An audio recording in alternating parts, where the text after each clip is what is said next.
Shalom, selamat hari Minggu. Jemaat yang terkasih, di dalam kerendahan dan ketulusan hati di hadapan Tuhan, hendaklah kita saat ini bersyukur atas persekutuan kita di bait suci Allah. Topik minggu kita saat ini adalah hidup sebagai keluarga Allah. Oleh karena itu, hendaklah kita senantiasa hidup di dalam kesatuan, kedamaian, dan saling mengasihi. Dan jangan lupa bahwa hidup kita sungguh tidak terpisahkan dari Allah, pemilik kita. Marilah kita mempersiapkan diri kita untuk memuji Tuhan dengan penuh sukacita. Kita memasuki ibadah kita dengan saat teduh diiringi oleh musik Preludium.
Marilah kita bernyanyi dari buku nyanyian HKBP nomor 123 ayat 1 dan ayat 3.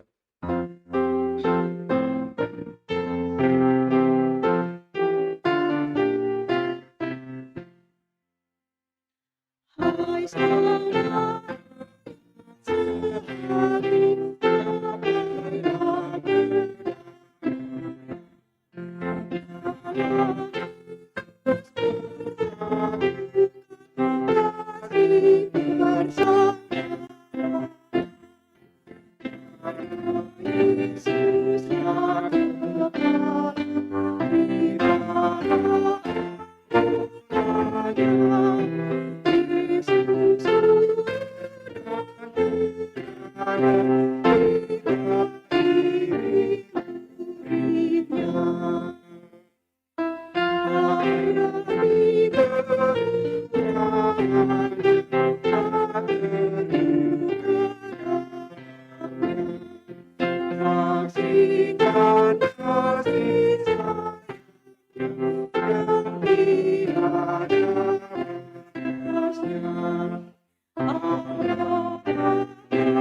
Di dalam nama Allah Bapa dan nama anaknya Tuhan Yesus Kristus dan nama Roh Kudus yang menciptakan langit dan bumi. Amin. Sebab beginilah firman Tuhan Allah, dengan sesungguhnya aku akan memperhatikan domba-dombaku dan akan mencarinya, seperti seorang gembala mencari dombanya pada waktu domba itu tercerai-berai dari kawanan dombanya. Begitulah aku akan mencari domba-dombaku dan aku akan menyelamatkan mereka dari segala tempat. Haleluya.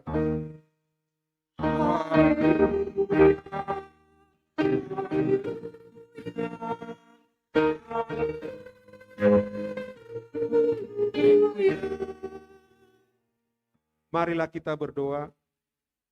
Ya Tuhan Allah yang Maha Kuasa, Bapa yang selama-lamanya, kasih sayang-Mu sajalah yang menyertai kami dari mulanya sampai sekarang ini, dan hanya karena kasih-Mu, Engkau memberikan kabar kesukaan bagi kami untuk kehidupan kami. Kasihanilah kami, bukalah hati kami dan berilah Roh Kudus, supaya kami mengerti pimpinan dan bimbingan-Mu yang agung itu. Tetapkanlah firman-Mu di dalam hati kami, supaya hati kami damai, senang dan baru, oleh karena anak-Mu, Tuhan Yesus Kristus Tuhan kami. Amin. Kita bernyanyi dari buku nyanyian HKBP nomor 566 ayat 1.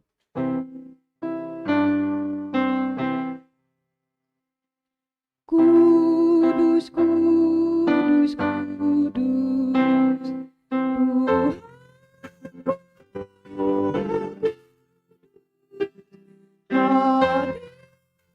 Tuhan hati puji nama-Mu, Kau Maha Kudus.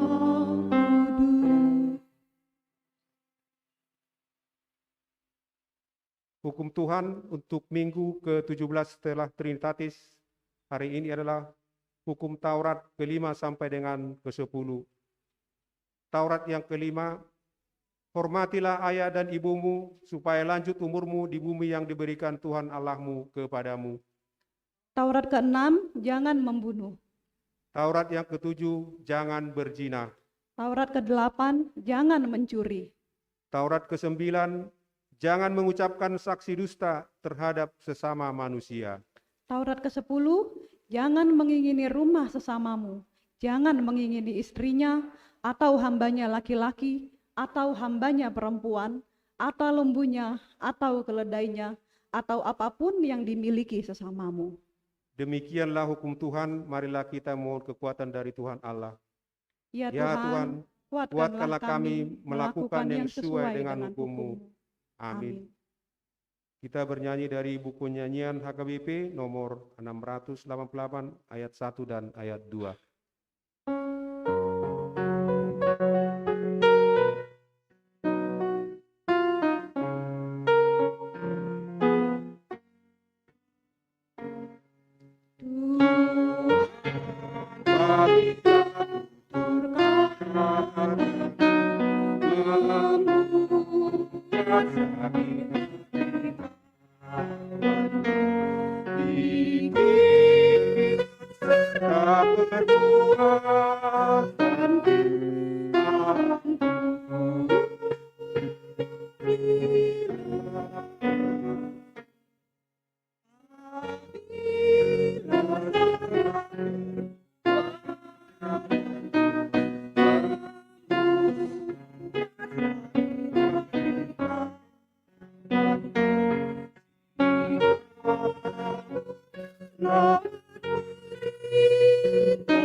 Marilah kita mengaku dosa kita, kita berdoa.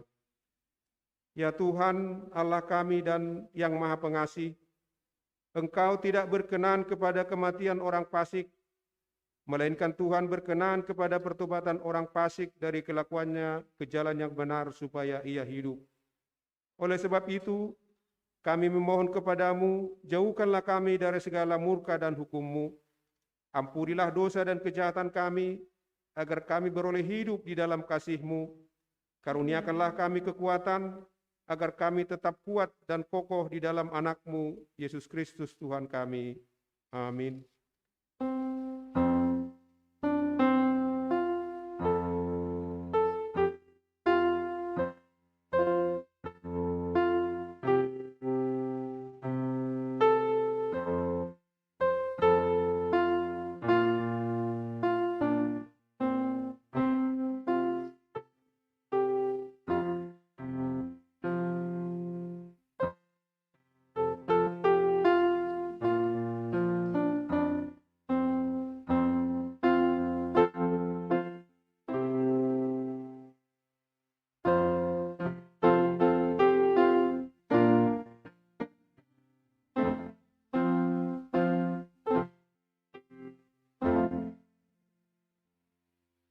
Marilah kita mendengar janji Tuhan tentang pengampunan dosa kita. Siapakah yang akan menggugat orang-orang pilihan Allah? Allah yang membenarkan mereka. Siapakah yang akan menghukum mereka? Kristus Yesus yang telah mati. Bahkan lebih lagi, yang telah bangkit, yang juga duduk di sebelah kanan Allah, yang malah menjadi pembela bagi kita. Kemuliaan bagi Allah di tempat yang maha tinggi. Amin. Kita bernyanyi dari buku nyanyian HKBP nomor 194 ayat 1 dan ayat 2.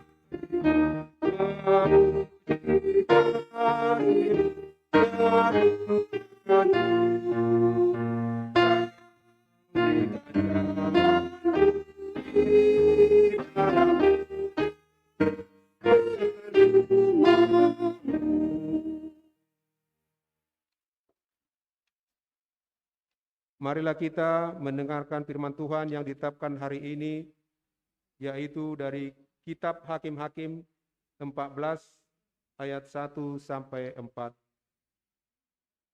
Simson pergi ke Timna dan di situ ia melihat seorang gadis Filistin. Ia pulang dan memberitahukan kepada ayahnya dan ibunya, "Di Timna aku melihat seorang gadis Filistin. Tolong, ambillah dia menjadi istriku."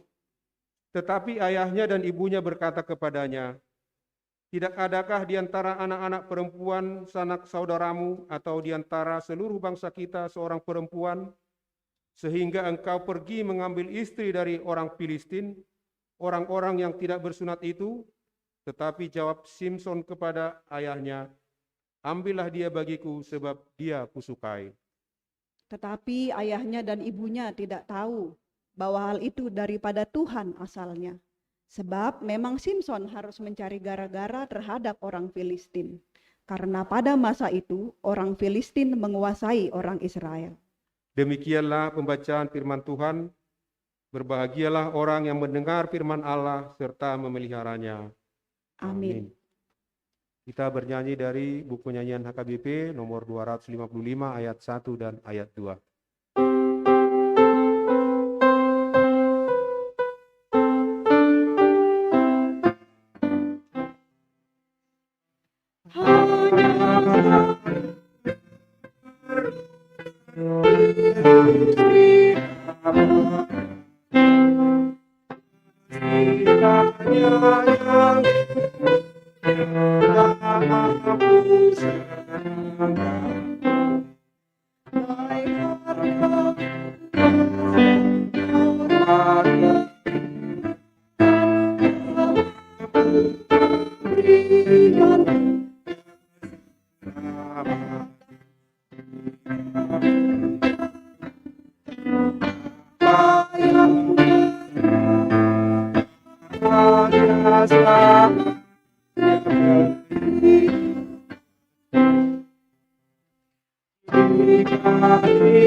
Marilah kita bersama-sama mengaku iman kepercayaan kita, sebagaimana teman-teman seiman di seluruh dunia kita bersama-sama mengucapkannya.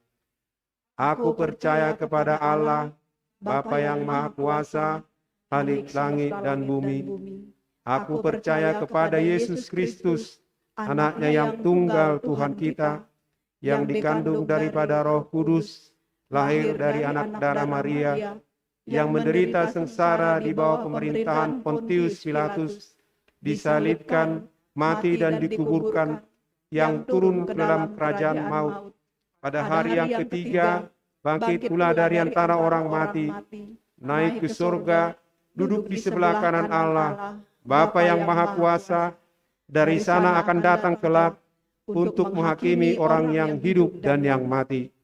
Aku percaya kepada Roh Kudus dan adanya suatu gereja yang kudus, persekutuan orang kudus, pengampunan dosa, kebangkitan daging, dan hidup yang kekal. Amin. Marilah kita mendengarkan warta jemaat, dilanjutkan dengan doa syafaat.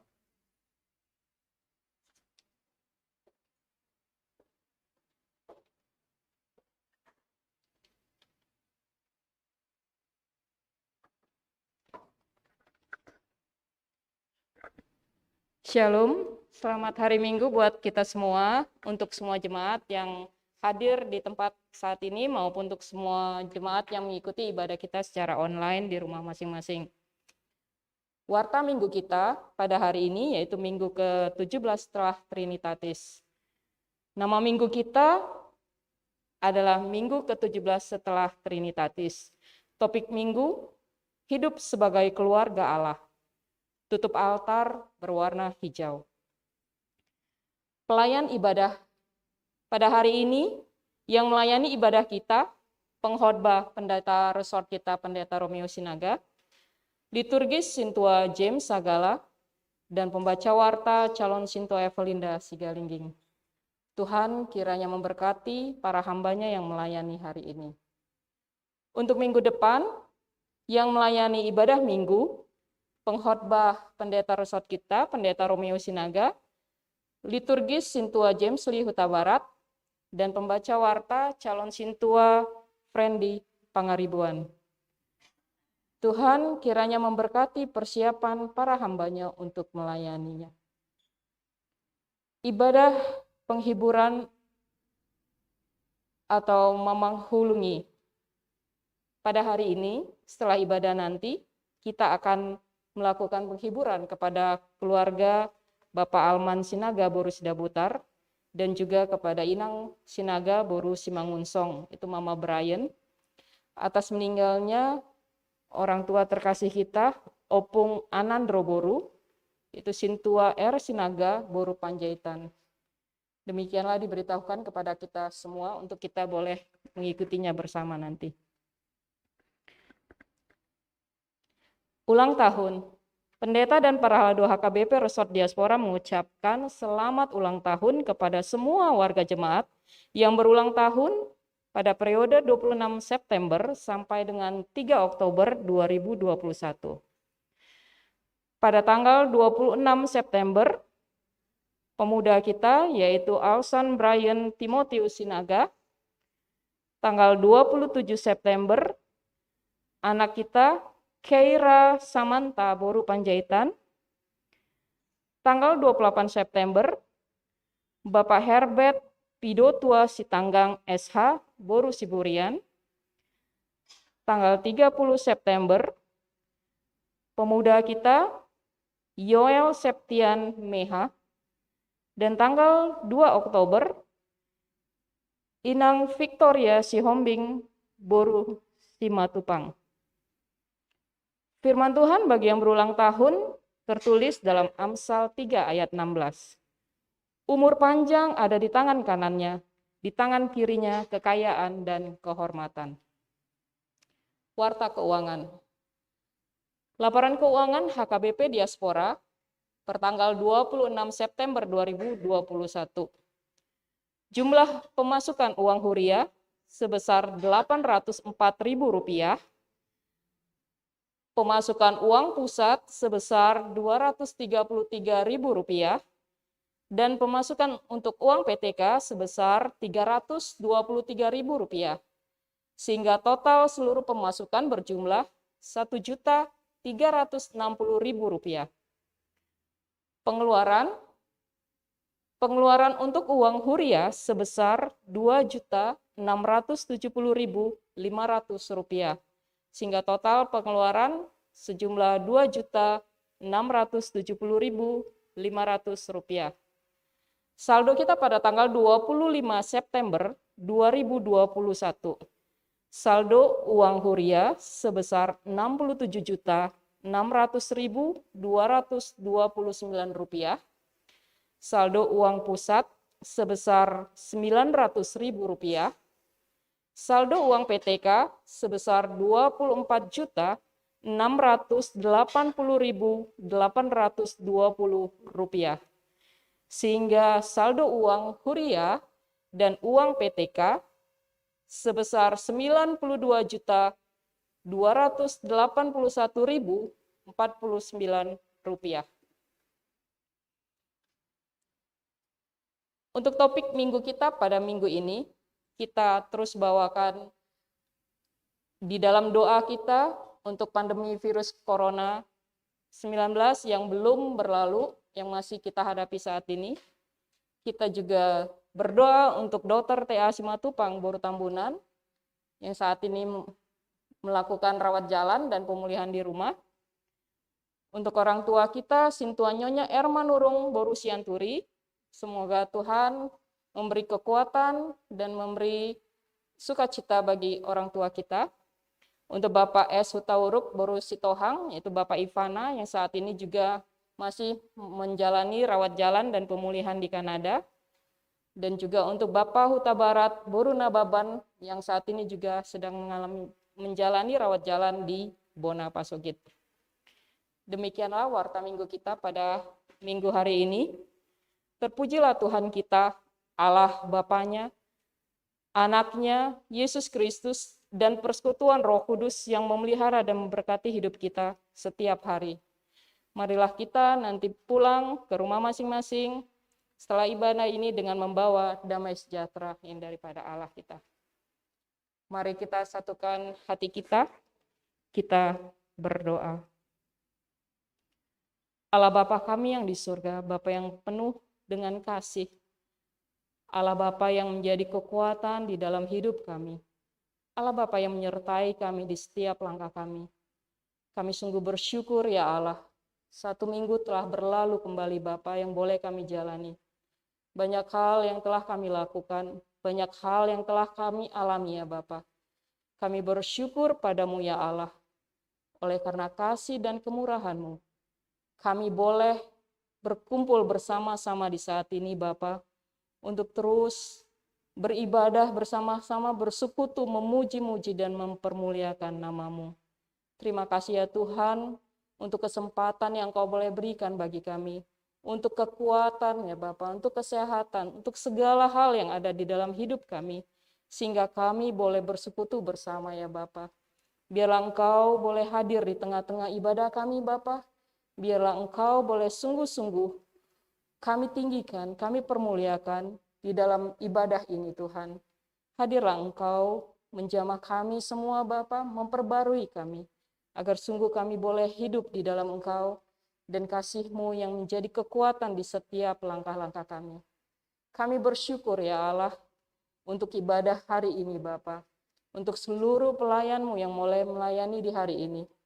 Bapa, biarlah Engkau saja yang boleh sempurnakan pelayanan kami Bapa hari ini. Biarlah sungguh pelayanan kami hari ini boleh menjadi kesukaan bagi hati-Mu ya Bapa. Dan juga Bapa, kiranya Engkau yang boleh mempersiapkan para pelayan-pelayan-Mu dan seluruh petugas-petugas Bapa, untuk mereka Engkau boleh persiapkan dan Engkau layakkan untuk melayani Engkau di minggu depan ya Bapa. Biar sungguh Tuhan, kami boleh dapat mengerti dan memahami firman-Mu.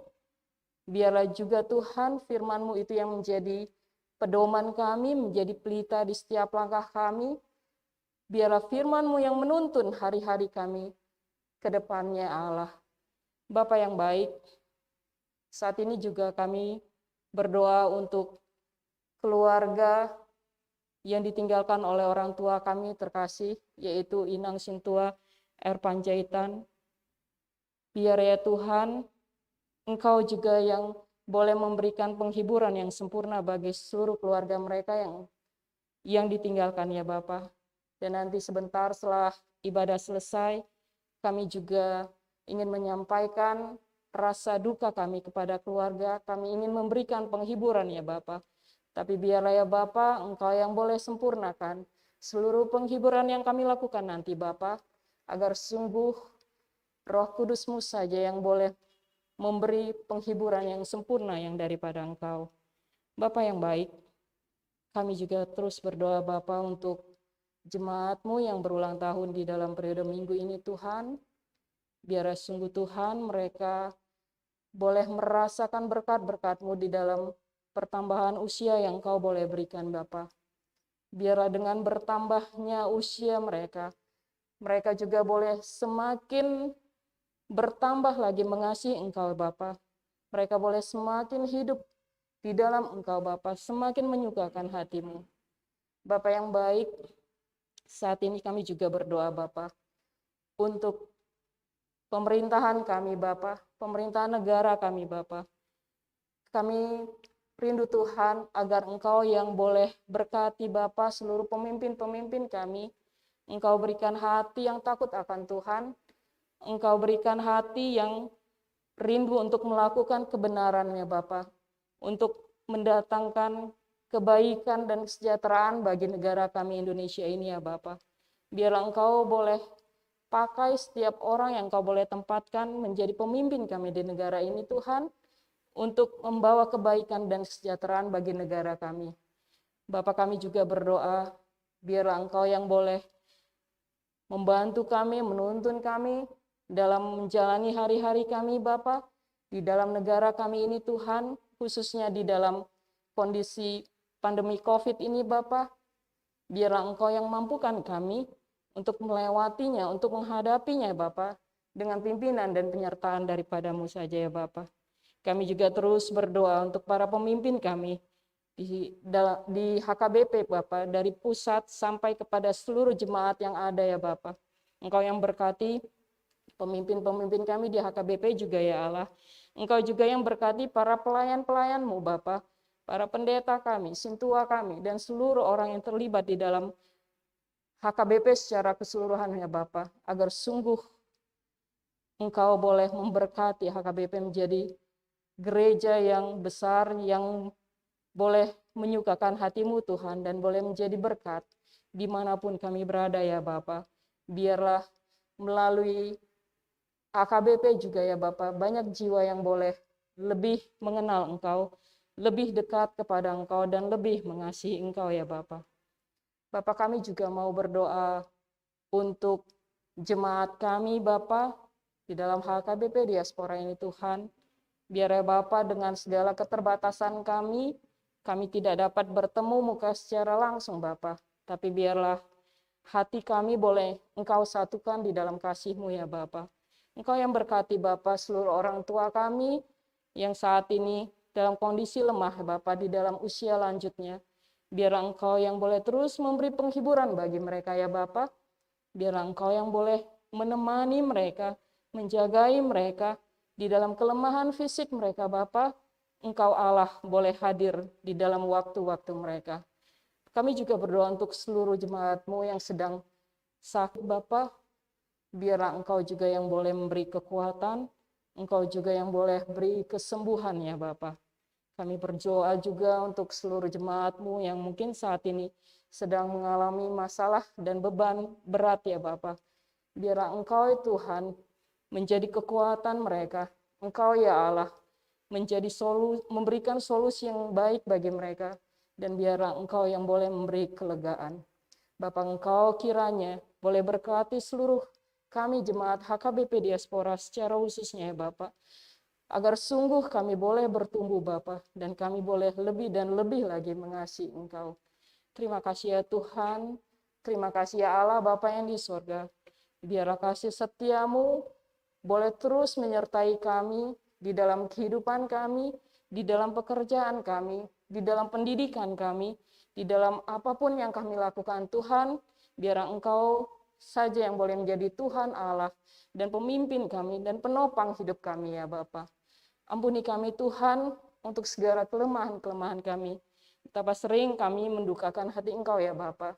Betapa sering kami hanya mengikuti keinginan kami dan melupakan akan keinginan Engkau ya Bapa. Tapi biar ya Bapa, Engkau yang boleh Tolong kami Bapa, Engkau yang boleh ampuni kami Bapa, dan biarlah Engkau yang boleh baharui kami Bapa di dalam kasih-Mu. Terima kasih ya Tuhan, terima kasih ya Allah Bapa yang di sorga. Biarlah Engkau yang sempurnakan doa kami Bapa, di dalam nama anak-Mu Tuhan Yesus Kristus, kami berdoa dan mengucap syukur. Amin.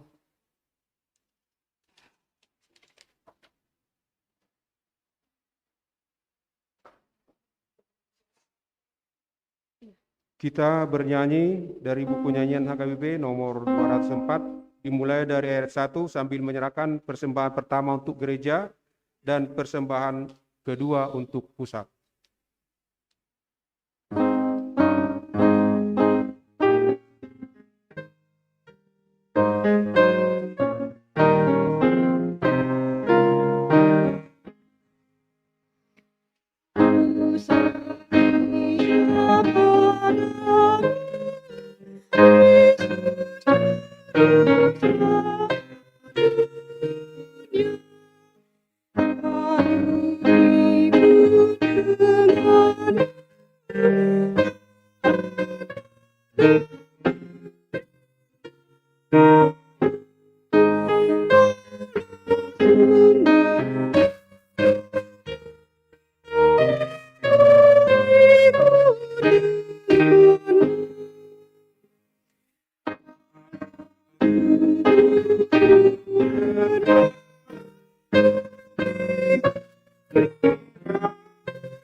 Yesus ku pegang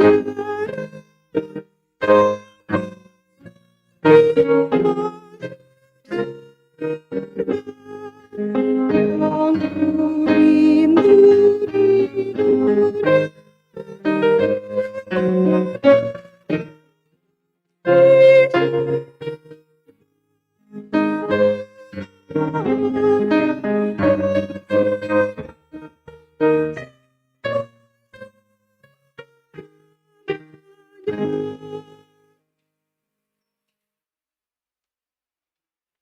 Kita bersatu di dalam doa. Damai sejahtera Allah Bapa yang melampaui segala akal, itulah yang memelihara hati dan pikiran saudara-saudara sekalian di dalam Kristus Yesus Tuhan kita. Amin. Jemaat yang diberkati Yesus Kristus dan juga warga jemaat yang berada di rumah yang mengikuti ibadah ini secara online, kami berharap kiranya saudara-saudari kami yang di rumah dapat mendengarkan khotbah ini dengan jelas, karena memang belakangan ini jaringan internet agak terganggu. Tapi kami berharap kiranya walaupun seperti itu kita bisa merespon firman Tuhan dalam kehidupan kita, supaya kita bisa dapat memahami dan melakukannya. Selamat hari Minggu bagi kita semua. Firman Tuhan yang menjadi khotbah sumber kehidupan kita hari ini tertulis dalam surat Rasul Paulus kepada seorang tokoh gereja di Kolose yang bernama Filemon. Tertulis dalam pasalnya yang pertama ayat 8 sampai dengan ayatnya yang ke-17. Saya akan membacakannya bagi kita. Judul perikop permintaan Paulus kepada Filemon mengenai Onesimus. Karena itu, sekalipun di dalam Kristus, aku mempunyai kebebasan penuh untuk memerintahkan kepadamu apa yang harus engkau lakukan. Tetapi mengingat kasih-Mu itu, lebih baik aku memintanya daripadamu.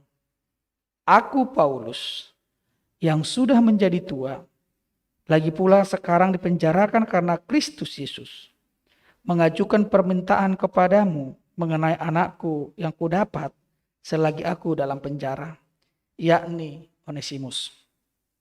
Dahulu memang dia tidak berguna bagimu, tetapi sekarang sangat berguna bagimu maupun bagiku. Dia kusuruh kembali kepadamu. Dia yaitu buah hatiku. Sebenarnya aku mau menahan dia di sini sebagai gantimu untuk melayani aku selama aku dipenjarakan karena Injil.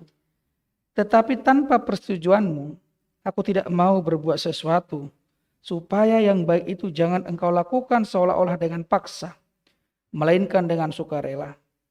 Sebab mungkin karena itulah dia dipisahkan sejenak daripadamu, supaya engkau dapat menerimanya untuk selama-lamanya.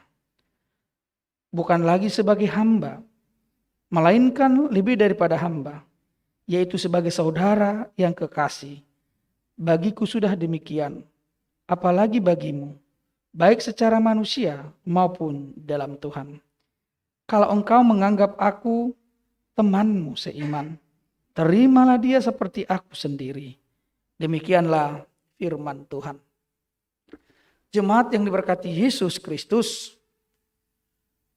sebelum kekristenan hadir di tanah Batak, kita sudah memiliki satu struktur sosial yang menata kehidupan kita harmonis, teratur, dan sebagai satu keluarga.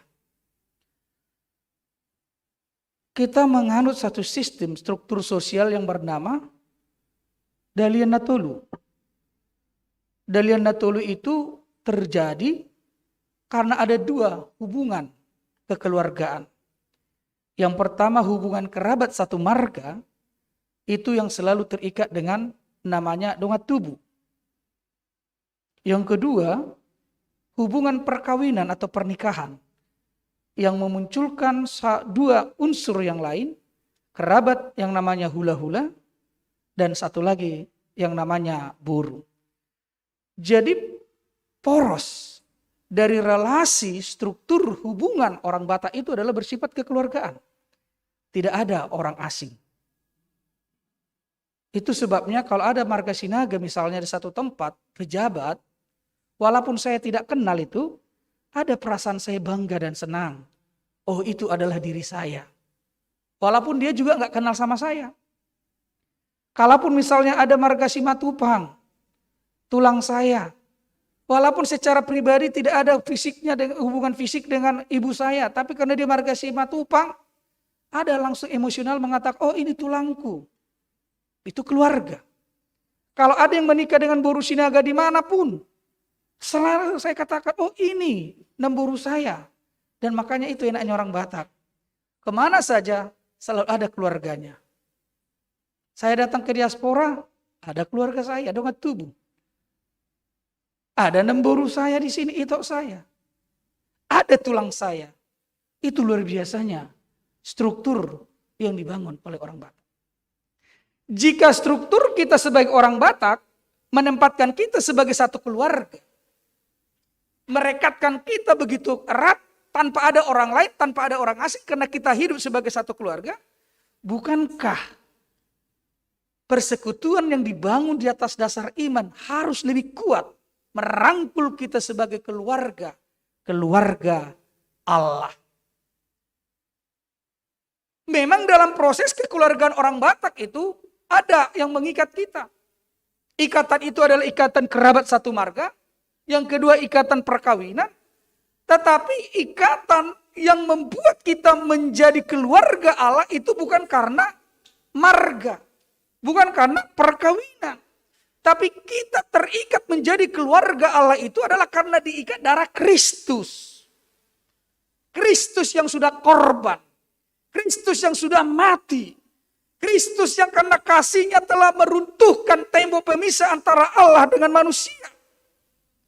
Sehingga di dalam keruntuhan tembok itu ada persekutuan kita dengan Tuhan di dalam iman.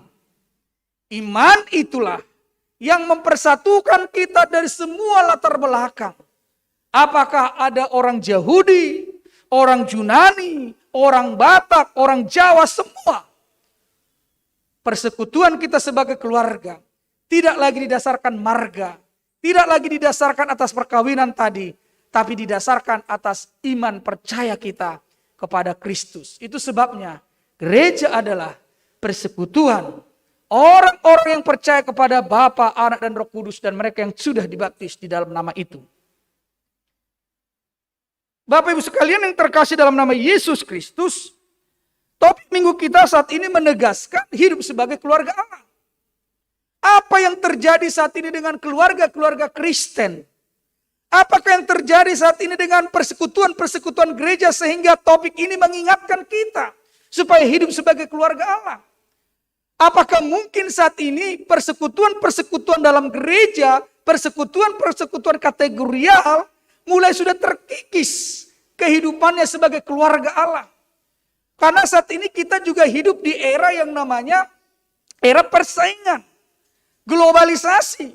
Bahkan yang uniknya, persaingan ini sudah merasuki, sudah sampai kepada tingkat yang namanya kehidupan struktur sosial di perkampungan, egoisme. Bahkan yang unik saat ini, persaingan-persaingan yang terjadi itu tidak lagi dalam antara musuh A dan si B, tetapi juga dalam hubungan kerabat satu marga sudah terjadi persaingan. Ketika diperhadapkan dengan politik, dengan keuntungan, satu keluarga bisa hancur. Peparan isi opu A, ada peparan, kenapa dia bisa, kita nggak bisa. Kemudian juga kenapa harus dia, kok nggak saya. Bahkan harta warisan juga dalam satu keluarga itu, karena orang ini sekarang sudah berimajinasi menjadi orang yang memiliki kehormatan, kekayaan semua. Akhirnya dalam keluarga juga harta warisan yang bukan dari jeripayahnya, atau juga yang bukan dikerjakannya sendiri, tuanya yang dilimpahkan orang tuanya, itu juga terjadi perdebatan, perkelahian, hanya karena masalah ini.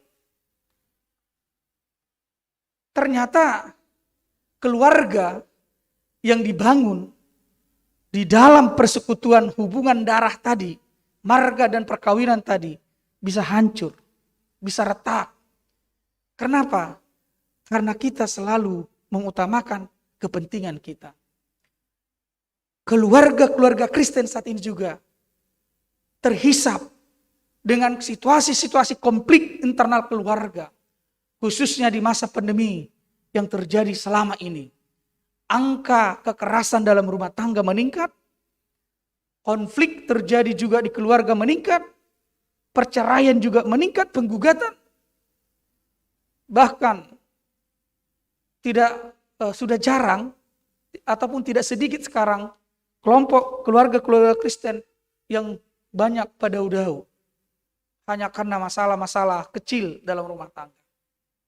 Mengingat persoalan itu, maka kembali kita diingatkan oleh nats ini memaknai kembali kehidupan kita sebagai keluarga Allah. Kehidupan kita sebagai keluarga Allah itu ternyata berpusat bagaimana kita menjadi keluarga bersama dengan Allah di dalam kasih Kristus itu. Kristus itu yang merupakan wujud dari bentuk dari kasih Allah itu telah menjadikan kita sebagai sebuah persekutuan di dalam Dia. Maka setiap orang mempunyai posisi yang sama di dalam kerajaan Allah, di dalam keluarga Allah. Tidak ada orang di sana yang merasa superioritas. Tidak ada orang yang merasa lebih utama. Tidak ada hierarkis yang berjenjang-jenjang yang merasa seseorang lebih berkuasa menentukan. Karena cuma satu pemimpin, satu kepala, yaitu Kristus. Karena hanya Dia kepala, maka semua umat ini adalah satu kawanan domba gembalaan Allah. Sada dohita sudia mangison, napi narmahan di Kristusi. Karena kita sama-sama umat yang digembalakan oleh Allah, maka tidak ada orang yang merasa lebih dekat kepada Tuhan, merasa lebih kudus. Karena semua manusia membutuhkan pembenaran dari Allah, membutuhkan keselamatan dari Allah. Namun, Allah memberikan kepada kita karunia khusus yang berbeda-beda. Karunia khusus yang berbeda-beda ini bukan diklaim menjadi orang yang lebih utama. Tetapi karunia khusus yang berbeda-beda ini, karena memang kita ditempatkan di dunia ini dalam rangka membangun tubuh Kristus, yaitu gereja, maka dia mempunyai kekhususan masing-masing. Mempunyai keunikan masing-masing, fungsi masing-masing. Sama yang digambarkan oleh Paulus di jemaat Korintus. Ada tangan, ada mata, ada kaki, ada telinga, ada mulut. Semua kita diberikan karunia khusus. Tapi karunia khusus itu bukan untuk dipamerkan, menonjolkan diri, merasa diri lebih utama, lebih penting di dalam persekutuan jemaat.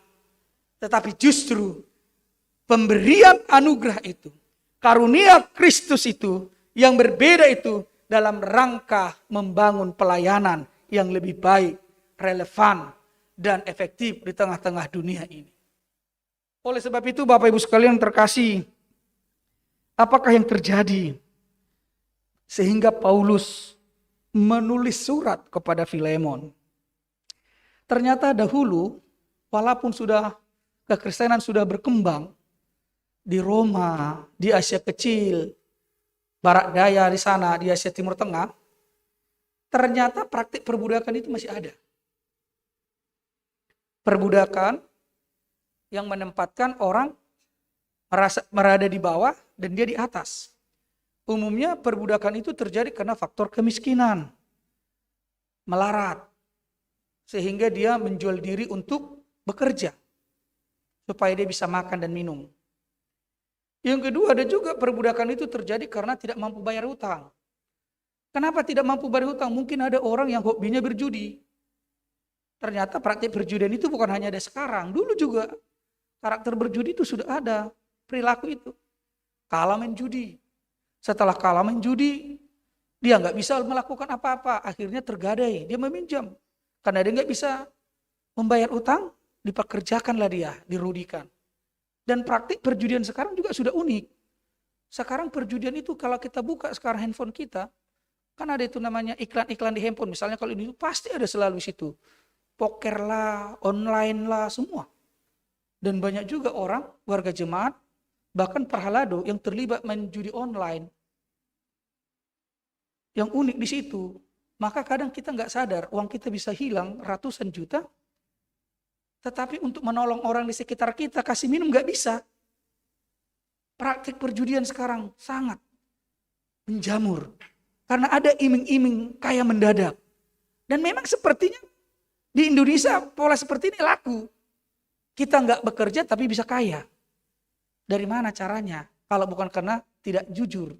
Dengan cara curang. Coba kita bayangkan Bapak Ibu sekalian secara rasional, logika berpikir. Mungkinkah saya bisa kaya mendadak kalau saya tidak bekerja? Berarti ada cara lain, yaitu yang tidak jujur. Apakah itu manipulatif oleh orang-orang tertentu?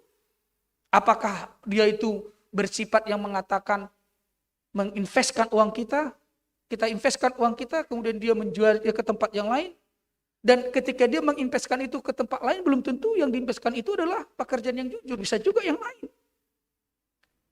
Bahkan kalau kita tahu, kasus narkoba, itu juga sudah menjadi salah satu, merupakan proyek penghasil keuntungan yang paling besar.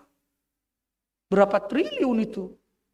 Kalau kita lihat nilai-nilai kasus narkoba itu untuk orang-orang tertentu. Ini memang menjadi tantangan Bapak Ibu sekalian. Namun ketika terjadi perbudakan, utang piutang siapa yang disalahkan? Ada yang katakan sistem, pemerintah yang kurang tegas, orang tertentu. Tapi tanpa mempersalahkan orang lain, kita coba jujur. Karena memang karakter kita juga ada karakter penjudian. Ada karakter penjudian. Dalam diri setiap orang ada karakter judi itu. Karena ketika kita ingin bermimpi, ingin kaya tanpa uang, sebenarnya kita situ sudah mau berjudi kita itu. Sudah berjudi, menjudikan masa depan kita tanpa bekerja. Dan itu menjadi salah satu faktor perbudakan. Kemiskinan, masalah utang piutang. Dan yang ketiga, bentuk dari perbudakan adalah dampak dari peperangan, kekalahan itu. Dan itu yang terjadi bagi bangsa Israel. Mereka menjadi budak karena praktik peperangan. karena Allah menghukum mereka karena ketidaksetiaan mereka. Ini menjadi persoalan. Oleh sebab itu Onesimus itu adalah hamba atau budak daripada Filemon. Filemon itu sebenarnya orang dari Romawi, orang yang sudah kaya secara ekonomi, karena memang dia itu adalah warga jemaat yang berada di Kolose. Filemon ini justru ketika gereja belum terbentuk seperti ini, dulu gereja masih dalam bentuk rumah-rumah. Kebaktian-kebaktian rumah. Dan rumah Filemon ini karena terbilang besar, maka Paulus ketika datang ke Kolose, mengunjungi orang-orang Kristen itu di rumah Filemon. Dia orang kaya, dia orang yang memang beriman, dan dia selalu mengumpulkan umat Kristen untuk beribadah di rumahnya. Dan itulah menjadi jemaat Kolose. Dan di sana Onesimus sebagai hamba daripada Filemon, dia hidup sesuai dengan perintah tuannya. Tetapi apa yang terjadi? Selalu ada pertentangan antara hamba dengan antara tuan. Tuan selalu dia di atas, tidak pernah di bawah. Budak atau hamba merasa dia ditindas, selalu berada di bawah. Mengalami penderitaan, tidak bebas untuk mengeluarkan pendapat, tidak bebas berkreasi. Akibatnya apa? Terjadi ketegangan, si Onesimus melarikan diri dari rumah Filemon. Melarikan diri sebagai budak. Dia melarikan diri dan walaupun memang secara gamblang tidak dinyatakan, ternyata katanya berdasarkan catatan-catatan Filemon itu membawa sesuatu. Apakah mencuri barang atau apa daripada Filemon. Dia melarikan diri sampai ke Roma. Dan di sana dia bertemu dengan Paulus. Kalau cerita ada dua cerita yang mengatakan, yang pertama Filemon lari, ingin bebas dengan mencuri uangnya si Filemon, dan dia lari ke Roma. Setelah ke Roma, habislah uang ini karena dia budak. Dan budak seseorang itu sudah ada tandanya, itu sudah dimateraikan. Ini budak si A, ini sudah. Jadi kalau tidak ada terjadi transaksi penjual belian budak, seseorang nggak bisa membawa itu ke rumahnya menjadi budaknya. Misalnya saya punya budak, itu sudah ada tandanya. Kemudian dia pergi, kemanapun orang lain membutuhkan dia. Kalau dia tidak bertemu dengan saya sebagai tuannya, saya bisa tuntut dia. Dan hukumannya fatal. Nah, oleh karena itu ketika versi yang pertama mengatakan si Onesimus ini pergi ke Roma dan habis duitnya, akhirnya dia melunta-lunta, kemanalah saya. Dan satu cara dia berpikir, bertemu dengan Paulus. Karena Paulus merupakan tokoh yang berwibawa dan mempengaruhi kehidupan Filemon. Ditemuilah di penjara. Itulah versi yang pertama. Tapi versi yang kedua, ada juga orang yang menulis catatan dari para ahli yang mengatakan bahwa si Onesimus ini setelah melakukan kesalahan, pertengkaran dengan Filemon, dia mencuri, dia takut kena hukum oleh Filemon, akhirnya dia datang ke Paulus langsung. Minta dukungan, minta pertolongan dari Paulus supaya berbicara kepada Filemon. Nah, bagaimanapun teori yang mengatakan tentang kedatangan Onesimus, tetapi firman Allah pada saat ini mau mengatakan kepada kita perjumpaan antara Onesimus dengan Paulus memunculkan pertobatan bagi Onesimus. Perjumpaan antara Onesimus dengan Paulus menghasilkan Onesimus yang baru. Jika dahulu Onesimus itu adalah orang yang dianggap tidak berguna, orang yang dianggap tidak mampu berbuat apa-apa. Tetapi setelah terjadi pembaharuan bersama Paulus, dia menjadi orang yang sangat berguna dan baik untuk dijadikan mitra dalam melayani Tuhan. Mengapa bisa seperti itu Bapak Ibu sekalian? Yang pertama, Paulus mengubah pandangan Filemon, pandangan orang banyak tentang siapa itu budak itu. Jika selama ini para budak itu dianggap adalah orang yang rendah, orang yang memang benar-benar berada di bawah status sosial yang paling bawah, Paulus mengubah mereka bukan lagi sebagai budak, bukan lagi sebagai hamba. Tapi mereka itu adalah mitra kita, keluarga kita dalam Injil, dalam firman Tuhan. Mengapa bisa sampai ke sana? Karena konsep Paulus memahami bahwa semua manusia ini adalah hamba. Semua manusia ini pada awalnya adalah budak dosa. Kita tidak ada anak-anak merdeka. Awalnya kita sudah terbelenggu dalam dosa itu. Karena itu tidak ada orang yang patut merasa bangga atas dirinya. Dan itu yang Paulus katakan di Roma. Kalau kita baca Roma 3 terus sampai ke 5. Di sana jelas dikatakan bahwa tidak ada manusia yang benar. Satu pun tidak ada. Semua manusia telah berbuat dosa dan berada dalam hukuman Tuhan. Oleh karena kita sama-sama semua budak, sama-sama kita adalah hamba dosa, tapi anugerah Tuhan telah membebaskan kita, menebus kita. Yang dulu kita diperbudak oleh dosa, sekarang kita sudah menjadi anak-anak Allah. Prosesnya, bagaimana saya bisa menjadi anak Allah? Apakah proses menjadi anak Allah itu hanya segampang itu? Tidak. Ternyata ada harga yang mahal yang dilakukan oleh Allah di dalam Yesus Kristus mengubah status kita, yaitu darahnya, kematiannya. Kematian Yesus Kristuslah mengubah status kita hamba dosa. Karena perbudakan sosial, perbudakan fisik ini terjadi, itu karena kita diperbudak oleh dosa. Maka Yesus sebagai Tuhan dan manusia, Dia membebaskan manusia itu dari belenggu dosa. Ketika dosa itu adalah pusat daripada kejahatan, dosa itu adalah pusat daripada kehancuran manusia, maka itulah yang dihancurkan oleh Yesus sehingga kita mendapat keselamatan itu. Dan keselamatan itulah yang mempengaruhi kita Bapak Ibu sekalian untuk tidak lagi memperbudak sesama manusia. Dosalah yang membuat kita memperbudak orang lain. Keserakahan, keegoisan, ketamakan, keinginan diri sendiri yang menciptakan bentuk perhambaan, bentuk perbudakan-perbudakan saat ini. Ketika manusia sudah dibebaskan dari dosa itu, maka harapan itu adalah damai sejahtera. Tidak ada lagi pengkotak-kotakan dalam kehidupan manusia, khususnya umat yang percaya. Hal inilah sebenarnya yang ingin Paulus jelaskan, bahwa tidak ada alasan bagi kita lagi menciptakan yang namanya perbudakan. Tidak ada lagi alasan walaupun kita orang Kristen yang dikatakan baik kepada hambanya, tapi kita harus memperlakukan mereka bukan sebagai budak, tetapi sebagai mitra Allah, sebagai keluarga kerajaan Allah. Dan di sanalah Paulus ingin mengatakan tadi, setelah kita dibebaskan oleh Kristus dengan harga yang mahal, melalui kematiannya, melalui darahnya, maka ada proses untuk masuk ke dalam keluarga Allah. Itu adalah iman percaya kita. Ketika di dalam anugerah, Allah memberikan darah Kristus menjadi pendamai yang membebaskan kita.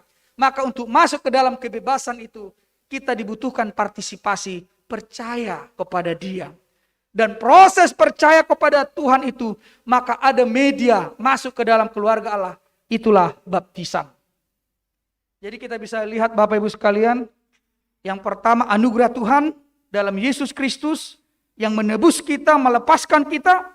Kemudian di dalam kelepasan itu kita dibutuhkan beriman kepada Kristus. Siapa yang percaya dan beriman kepadanya akan mendapat keselamatan. Dan masuk ke dalam keselamatan itu adalah baptisan di dalam Bapa, Anak, dan Roh Kudus. Dan itulah yang membuat kita satu keluarga, Bapak Ibu sekalian yang terkasih. Satu baptisan, satu iman, satu Tuhan. Kalau satu iman kita, satu Tuhan kita, satu baptisan kita, mengapa kita masih selalu bertengkar? Mengapa kita selalu berdebat, bermasalah? Padahal sementara Kristus itu sudah memberikan teladan bagi kita. Menerima, mengampuni, menyambut orang lain. Bukan hanya sebagai keluarga saja, tapi seperti diri sendiri. Itu makanya ada hukum yang sama yang dua ini. Kasihlah Tuhan Allahmu dengan segenap hatimu, dengan segenap akal budimu, dengan segala kekuatanmu. Dan hukum yang sama dengan itu, kasihilah sesama manusia seperti dirimu sendiri. Berarti kalau kita mengasihi sebagai keluarga, berarti menjadikan dia seperti diri saya. Kalau sudah kita jadikan dia seperti diri saya, maka bukalah hatimu amanginang. Tabuka marohatai, taliom ma'adong sotik dinasida di bagasan rohat tahun. Ada. Jadi harus kita buat. Dan itulah yang menjadi membangun namanya hubungan oikomene. dalam perbedaan agama, perbedaan gereja, perbedaan suku, panggilan hati yang mempersatukan kita menyambut orang lain sebagai keluarga ataupun kerabat.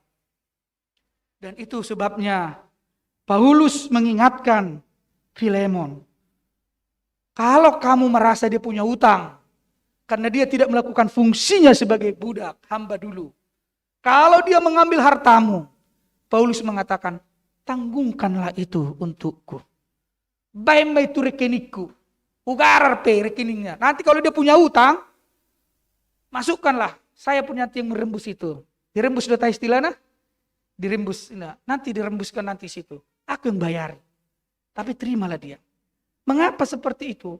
Karena Paulus tidak menginginkan hal yang luar biasa. Sesama keluarga Allah ada terjadi pertikaian.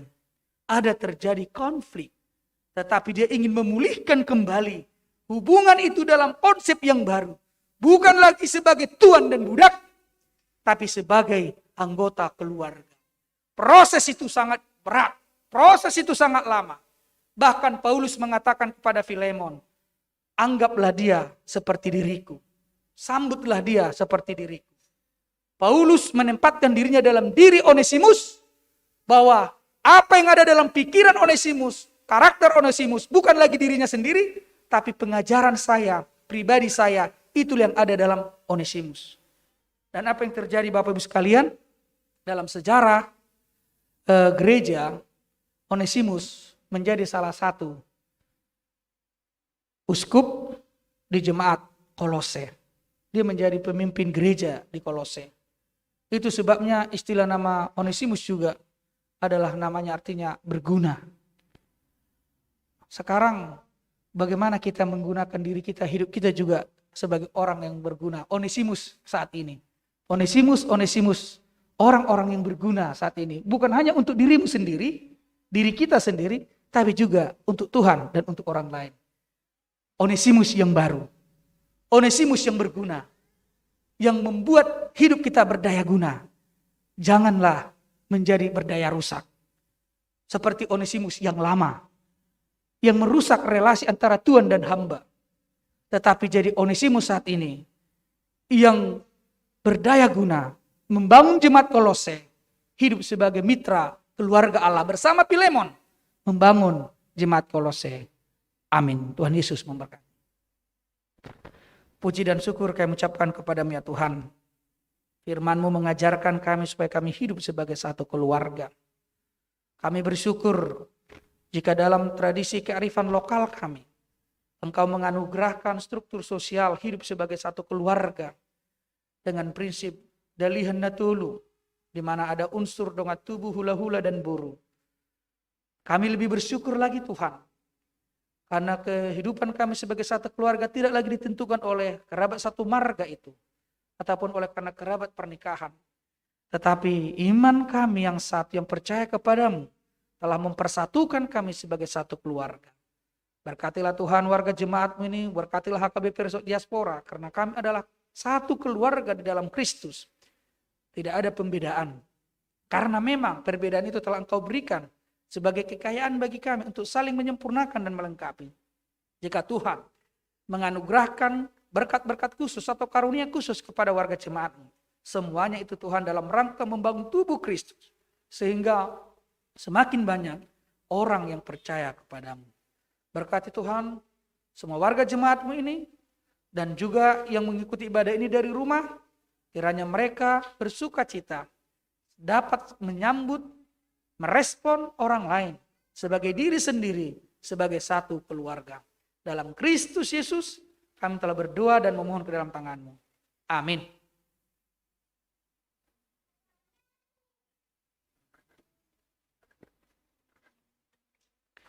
Bapak Ibu sekalian yang terkasih, sebelum kita mengakhiri ibadah kita bernyanyi dari buku nyanyi HKBP 656 ayat 1 dan selanjutnya sambil mengumpulkan persembahan.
Ayat 3 kita bangkit berdiri.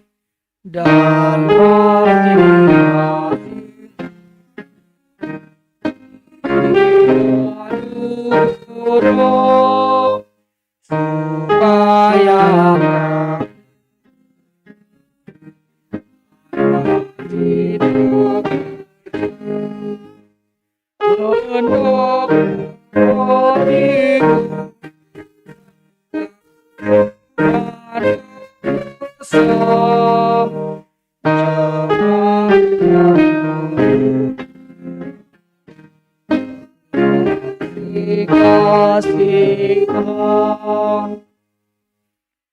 marilah kita berdoa untuk menyerahkan persembahan kita kepada Tuhan. Ya Allah Bapa kami yang di surga, kami mengaku bahwa Tuhan adalah sumber dari segala karunia yang melimpah dalam kehidupan kami masing-masing. Sebagian daripada karunia itu kami serahkan kembali sebagai persembahan kepada Tuhan. Terimalah dan berkatilah persembahan umat-Mu ini agar dapat kami pergunakan untuk pekerjaan dan pelayanan kerajaan Tuhan di dunia ini. Bukalah hati kami untuk mengenal betapa banyak berkat dan karunia yang kami peroleh dari Tuhan, supaya kami senantiasa bersyukur kepada-Mu. Di dalam nama Yesus Kristus Tuhan kami. Amin.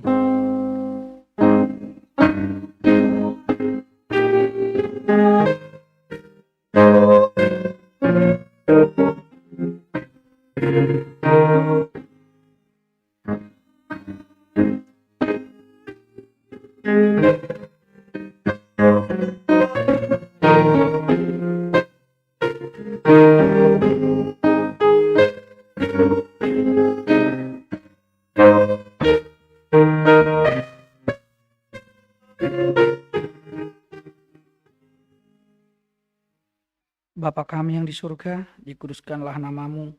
Datanglah kerajaan-Mu, jadilah kehendak-Mu di bumi seperti di surga. Berikanlah kami pada hari ini makanan kami yang secukupnya. Dan ampunilah kami akan kesalahan kami, seperti kami juga telah mengampuni orang yang bersalah kepada kami. Dan janganlah membawa kami ke dalam pencobaan, tetapi lepaskanlah kami daripada yang jahat.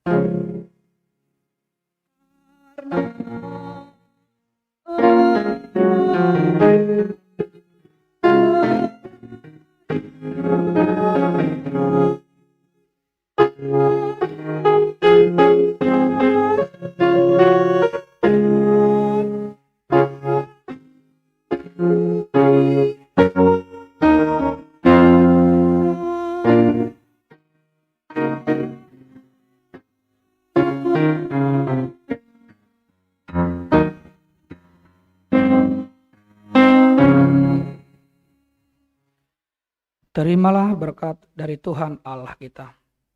Tuhan memberkati engkau dan melindungi engkau. Tuhan menyinari engkau dengan wajah-Nya dan memberi engkau kasih karunia.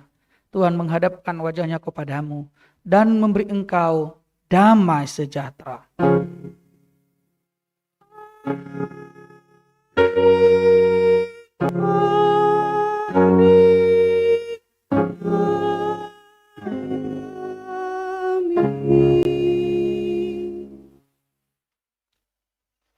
Amang segala.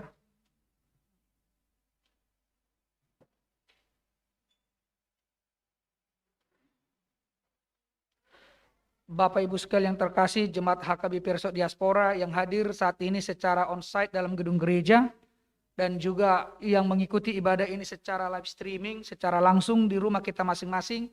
Kami Parhaladu HKBP Resort Diaspora khususnya pengkhotbah, liturgis dan juga pembaca warta mengucapkan kepada kita semua Selamat hari Minggu bagi kita semua.